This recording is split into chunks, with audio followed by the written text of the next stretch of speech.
Buenas noches.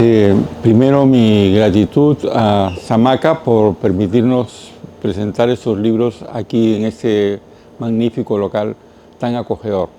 Y lo mismo expresar mi agradecimiento a todos ustedes que han tenido la gentileza en medio de estos fríos en venir a este lugar cálido finalmente.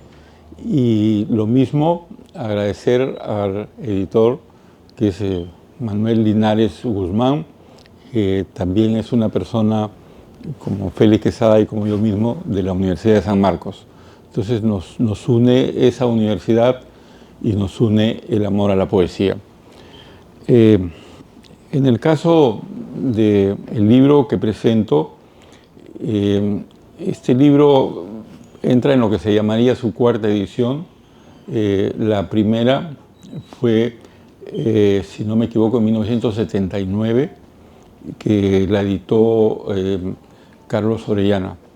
Es una edición francamente de colección, es muy linda y un poco extraña y hecha pues a puro pulso. Y Mito Tumi intervino, me parece, en esa edición también. Bueno, eso fue el año 79 y después ha sido publicado el año 81, pero con un añadido de otra colección de poemas que se llama El silbo de los aires amorosos, que, bueno, yo mismo pensaba que era un mismo tono. Ahora, personas que han leído el libro en estos días me han dicho que se nota un cambio en los poemas de Carpe Diem y los poemas del silbo de los aires amorosos. De todas maneras, en conjunto, estos dos pequeños volúmenes muestran, digamos, un abandono momentáneo de algunos de mis intereses que presidieron mis primeros libros, Carpe Diem, Casa Nuestra, Cuaderno de Quejas y Contentamientos y Donde no se ama, que son mis tres primeros libros y que son libros, vamos a decirlo, un poco violentos, ¿no? De un migrante, en mi caso piurano, que viene a la capital y se encuentra desconcertado por lo que pasa aquí y tiene a su vez experiencias muy intensas en la ciudad de Ayacucho. Esos son mis primeros libros y poco a poco fui, digamos, cultivando mucho la forma y ese Carpe Diem, digamos, da indicios de eso.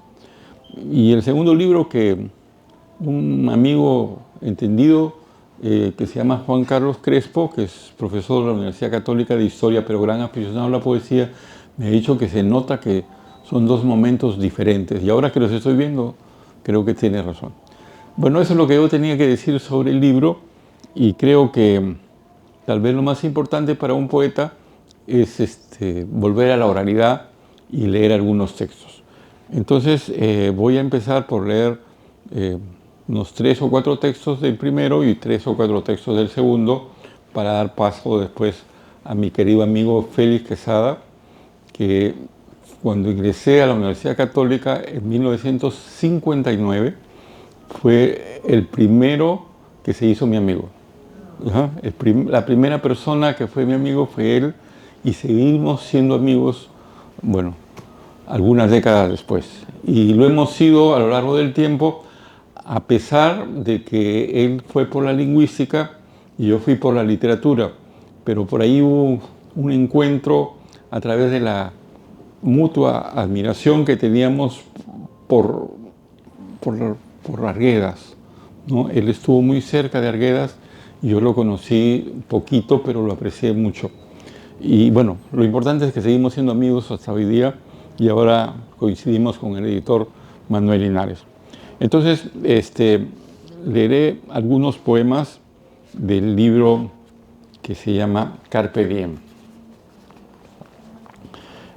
Este poema es el primero del libro y es una especie de arte poética, ¿no? Creo yo.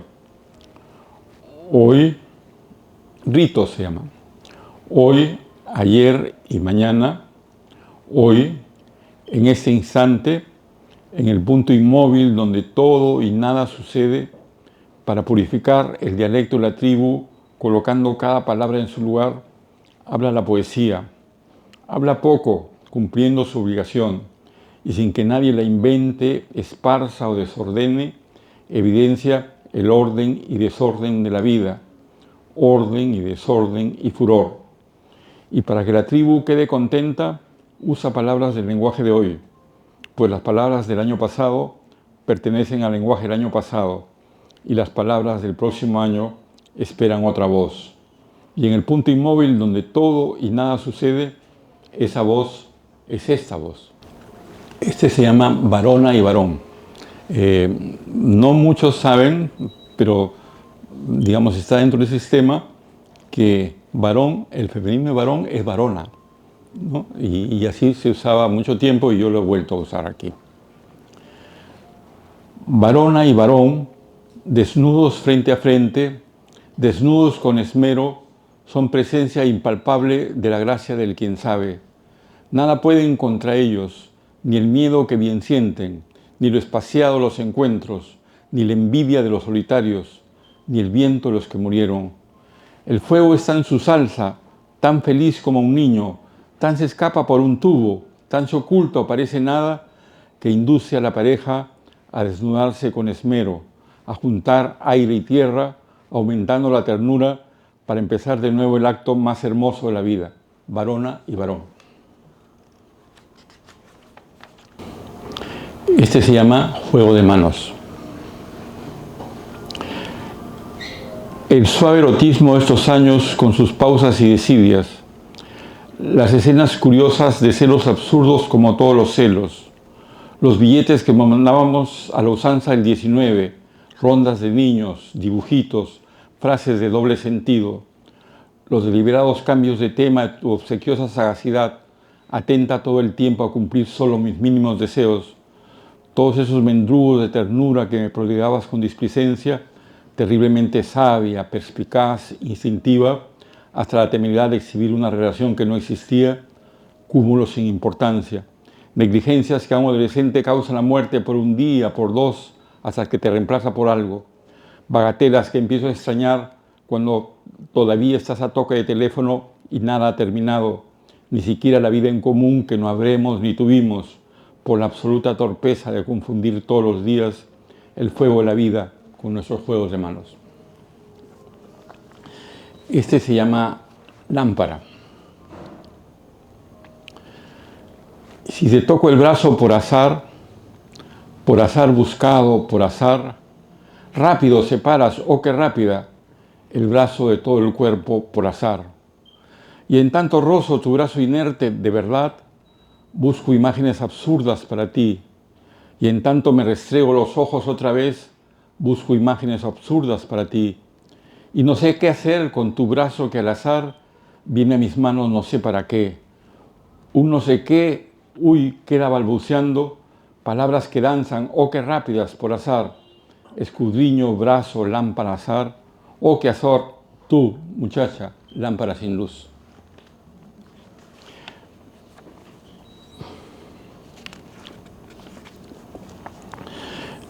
Este poema se llama Correspondencias.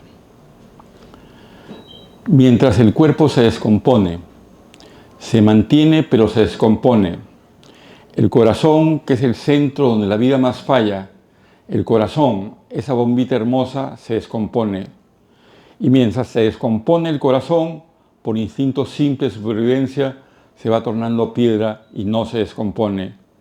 De este modo, entre las muchas piedras que guardo y que recogí con rocío en la playa, la más piedra de todas es la que se descompone, la que llevo a todas partes mientras viva y que tal vez me fue dada por mis padres cuando tuvieron a bien quererse, y se descompone y no se descompone.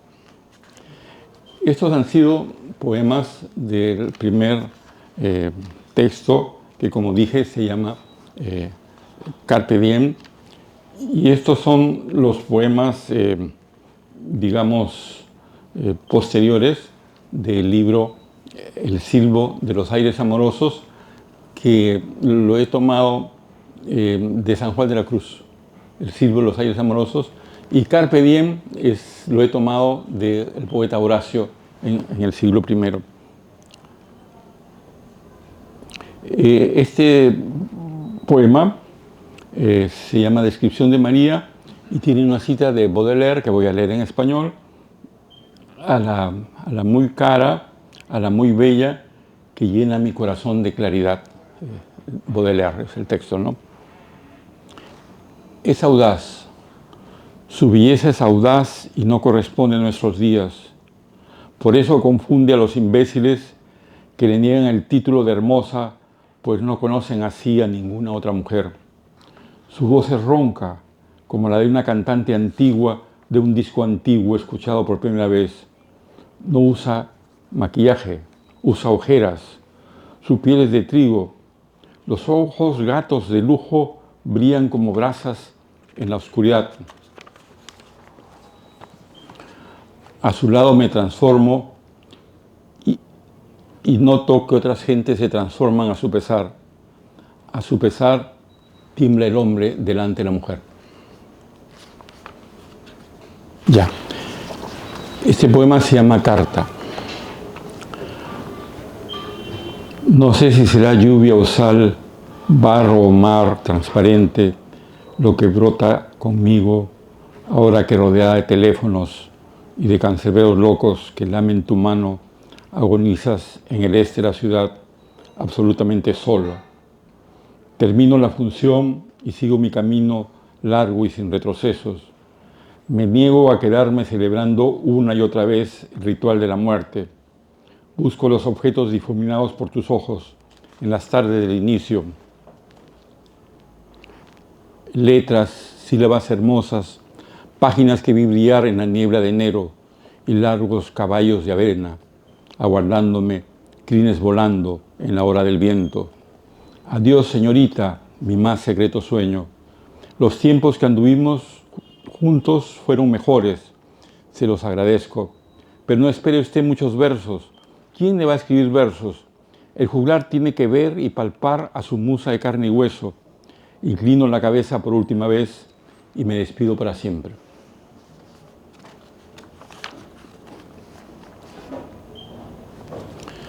Ya, y este es el último poema que voy a leer, que se llama Dardo. Nadie la había llamado y vino a danzar alrededor de mi fuego. Traía sus propios increíbles olores, sonrisas, teléfonos y esa malicia inocente de felina joven. Abandoné todo y salí a cazar mariposas. Fui prudente y estudioso, elegante, di manotazos cuando debía y así quedé atrapado. Estuve con María en las esquinas más estrechas de la tierra. Supe de cielo e infierno, de vértigo constante y del tambor final de la derrota. Ella danza en la fronda distante. Ahora sí le llega mi palabra como un dardo y la atraviesa. Muchísimas gracias.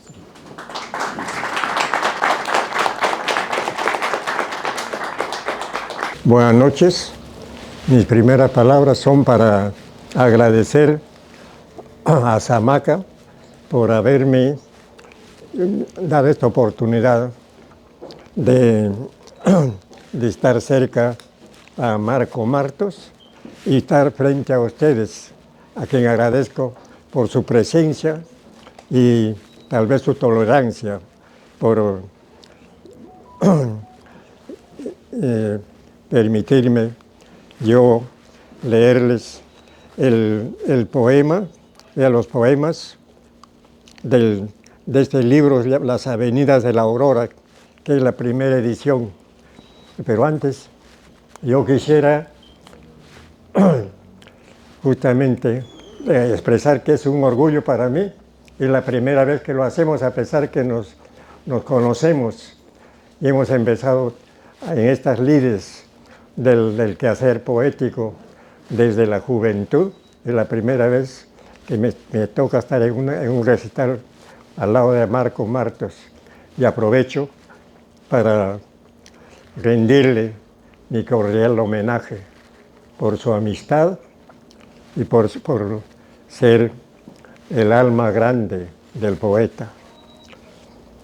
Este es el tercer libro que publico en libros, y la característica que tiene de estos poemas es, bueno, está dentro de mi estilo.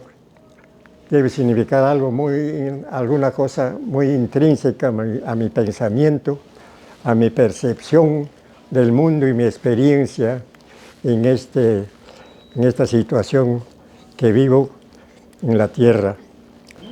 El poemario más o menos reúne poemas que se refieren un poco a la experiencia urbana, pero más a la experiencia del mar y las alturas, los Andes. Entonces, siempre parece que es un diálogo, que siempre es que voy del mar hacia la altura y de la altura abajo, hacia la costa, hacia el mar, ¿ya? Otra de las características es que, salvo en algunos casos, los poemas son extensos. Los poemas son muy extensos y, por tanto, voy a leer en algunos casos voy a leer estrofas o algunos fragmentos de los poemas, y solamente hay 2 poemas cortos que los voy a leer completamente. Del poema Al encuentro de la tarde, que es un poema largo, dice: yo lo entregué en los diálogos de las aulas, en los años de mi consagración a los claustros, caí en mi dolor, que silenció mi voz en las aulas y en los patios. Siento que es el tiempo de despedirme de la alegría matutina.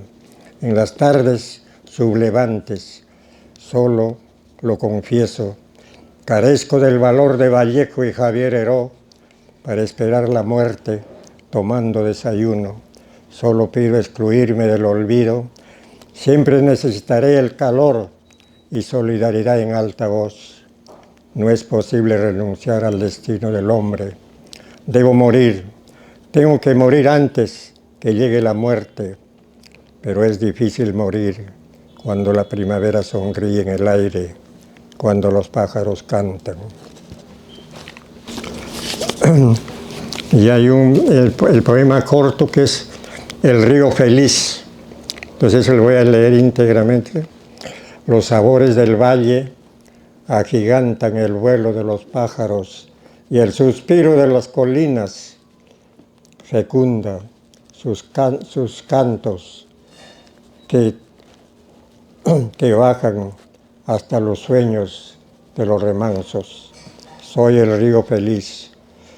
Tus ojos bañados en luceros embriagan el cielo, las ondas en mi cauce. Tu voz salva de los vértigos en las cataratas. En tu silencio la doné al mar en ofrenda a los náufragos sin estrellas. Vengo de la nieve, del vuelo de los cóndores. Tus miradas en sus oros azules iluminaron mi aventura por los precipicios y los distintos pisos de los climas. Soy el río que llega a las entrañas del mar. Entro en mis ondas buscando guarecerme del diluvio de estrellas que persiguen a las almas errantes en los océanos que han pecado de virtud en abstención de los frutos del mal. El otro poema corto es Nunca en la ausencia de Ucrumarca. No he viajado a Ucrumarca, pero siempre estoy allí. Amo a Ucrumarca en sus colinas azuladas de sus tardes y en las sombras de sus pinos reflejadas en tus ojos. Recibimos el saludo de los gorriones, líricos agoreros. Sus cantos despiertan la comarca un nuevo día. Cuando hablas, recobras la voz de los ríos que hemos perdido en nuestro camino al mar. En tus sueños avivas la luz en las crestas de las montañas que ocultan los secretos de nuestra infancia. Tantas veces partimos, pero nunca hemos estado ausentes de Urumarca. Nacimos atados a la gracia del casto peso de sus auroras.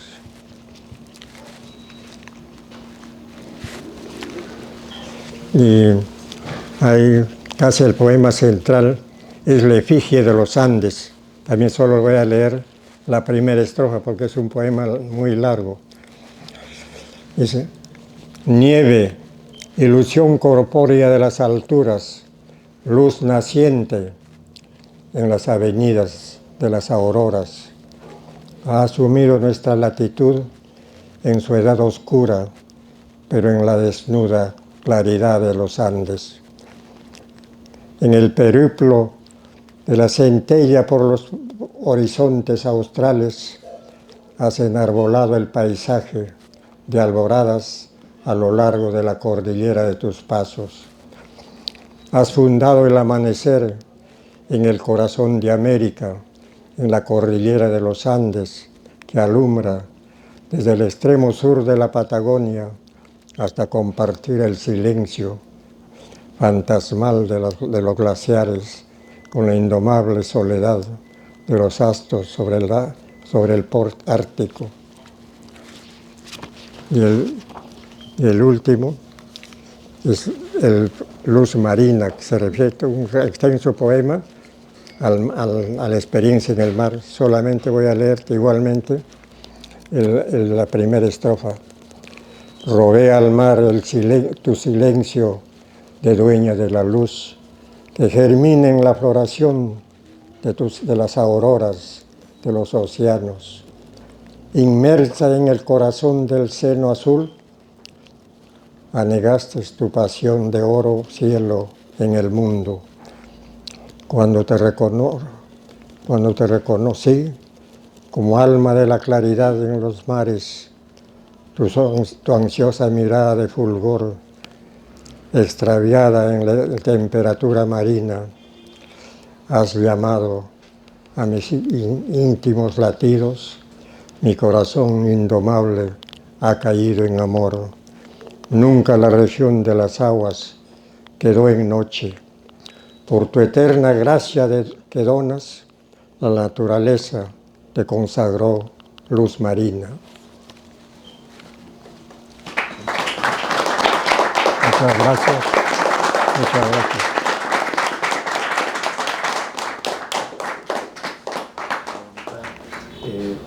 ¿Cómo inició o cómo parte la creación de este libro, estimado poeta? Y luego también al poeta Marco Martos. Iniciamos entonces con el poeta Félix Quesada, estimado poeta. Bueno, yo soy de la zona de los Andes, de Chihuahua, que está detrás de la cordillera o junto en el límite de la cordillera Blanca, ¿no? Y a la edad de 8 años yo vine a Lima y viví en una casa justamente frente al mar, donde ahora en Chorrillos, que ahora mismo habito este bello balneario, ¿no? Entonces, tanto en mi edad en los Andes como frente al mar, no sé, yo me sentía siempre reflexivo a contemplar el clima, el hermoso paisaje y la conducta de la gente, de los habitantes. Siempre pensé, y era muy soñador, y esto mismo, esa actitud lo trasladé a Chorrillos, pero esta vez yo siempre frente al mar. Y cuando estaba en el colegio, en primer año de primaria, en segundo, me llamaba la atención. La profesora nunca me prestó atención a mí, pero les daba a otros alumnos poemas para que lo lean en en algunos acontecimientos escolares, ¿no? Y a mí me gustaba. Y vivía justamente casi en el tercer piso del mar. Y entonces, en las mañanas a las 6:30 que me levantaba yo, miraba el mar, que ya me habían despertado los motores de las lanchas que volvían de la pesca a esa hora al muelle. Eso me llamaba mucho la atención, y luego el vuelo de las aves, de los pájaros, y yo me sentía así un poco incluido dentro de esa atmósfera, dentro de ese paisaje. Me ponía a dialogar con el mar, a recitar poemas que a veces me salían. Me acuerdo que yo vivía ahí con mi hermana mayor y mi cuñado, y me sorprendió una vez que yo estaba así dirigiéndome, levantándome la mano dialogando con el mar, y se rió. Me dijo: te has vuelto loco tú, lo que tienes, ¿no? Bueno, así nació el deseo de escribir poemas, y cuando ya estaba en quinto año de primaria, justo el colegio estaba yo en quinto año, estaba en el balcón de un edificio antiguo, de una casona antigua, y salía al balcón y veía el mar, ¿no?, todos los días. Me parece que todo eso me inspiró, y el recuerdo, la evocación de los Andes, de la tierra, todo eso ha sido para mí una gran experiencia que me llevó a mí a escribir. Y cuando llegué a la Católica, justo nos conocimos con Marco Martos y empezamos a escribir los dos. Él escribía y me mostraba, yo también, ¿no? Y hacíamos algunas reuniones con otros jóvenes que estaban, por ejemplo, con Navarro, que nos sentábamos ahí a escribir, cada uno llegaba y leía los poesías que hemos escrito, ¿no? Pero todo eso creo que se debió que no trataba de que no pase inadvertido el paisaje, la vida. Me parecía raro la vida, tanto en los Andes como en la costa. Entonces yo me sentía asombrado. Ese asombro me llevaba a mí que yo tenga una respuesta a la naturaleza, al amor y a la conducta de los hombres. Muchísimas gracias.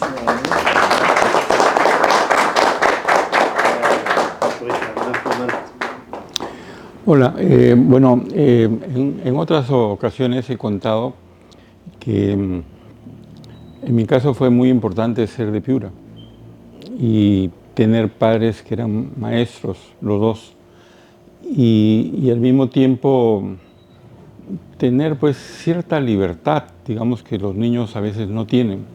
Yo entraba y salía de mi casa más o menos libremente y me gustaba jugar pelota en la calle, ¿no? Y sabía hacer pelotas de trapo, y hasta ahora sé, casi que eran bote, ¿no? Esa era mi afición. Pero la influencia primera que tuve, digamos, parecida a la de Félix, es el mar de Paita. Y Paita es una de mis ciudades queridas profundamente. Después he estado en otros lugares del mar, pero Paita, bueno, sé de memoria cómo era Paita, digamos, cuando yo he ido. Y me ha gustado encontrar parecidos cuando he vuelto después de muchos años.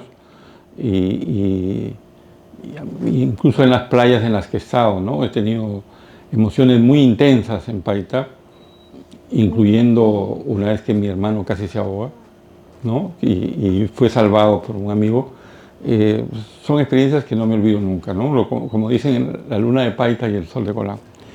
Bueno, pero cuando yo vine a Lima, mis poemas eran más bien de evocación de Piura y de contraste con Lima, ¿no? Lima me parecía, perdónenme los limeños, pero me parecía espantosa, ¿no? No conocía a nadie, solamente iba a la universidad y encontré en el ajedrez una salida para mí, porque el ajedrez permite socializar sin hablar demasiado, ¿no? Estás socializando, juegas ajedrez, hablas con personas de todas las generaciones y al mismo tiempo no hablas y nadie te pregunta más porque todos quieren jugar rápido, y etcétera, etcétera. Bueno, pero podría decir que mis primeras lecturas de poesía, aparte de los autores que me enseñaban en el colegio, fue de poetas chinos, porque mi padre, a quien le decían el chino de paso,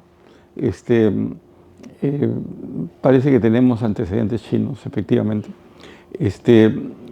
Mi padre admiraba mucho la poesía china y leíamos, pues, o él leía las antologías que hacía Marcela de Juan. Marcela de Juan era hija del embajador de China en España y entonces hizo una versión y otra y en su última versión hasta colocó poemas de Mao Zedong, que son muy buenos de paso, ¿no? Entonces, en esos poetas chinos, bueno, yo no sabía que estaba aprendiendo. Lo que aprendí fue que la naturaleza tiene que estar siempre en la poesía. Y yo lo recordé bastante una vez que viajaba a México en un avión, tiempo más tarde, muchos años más tarde, y me pasaron a la clase ejecutiva porque sobraban asientos, no sé, y pude ver a través de un gran ventanal, bueno, el mar, los pájaros, las nubes, el sol, hasta veces algunas toninas, como decimos en Piura. En realidad los delfines se les dicen toninas, y bueno, y nunca más he dejado de poner en mis poemas algo de naturaleza. Como alguna vez ha dicho Pablo Guevara, los poetas vinculados a la naturaleza escriben de la naturaleza. Si pueden, en su casa tienen un jardín. Si no tienen jardín, tienen una maceta. Y si no tienen una maceta, tienen un dibujo donde aparece algo que recuerda a la naturaleza. Me parece que la naturaleza es indispensable en la mayor parte de poemas. Claro, hay los poemas de bar, de ciudad, pero digamos eso es lo que más ha influido en mí. Y justamente en estos poemas que he presentado esta noche, aparece siempre la naturaleza y naturalmente los seres humanos y bueno, pues, y el amor, como ustedes han visto. Esa es una respuesta que les doy. Muchísimas gracias.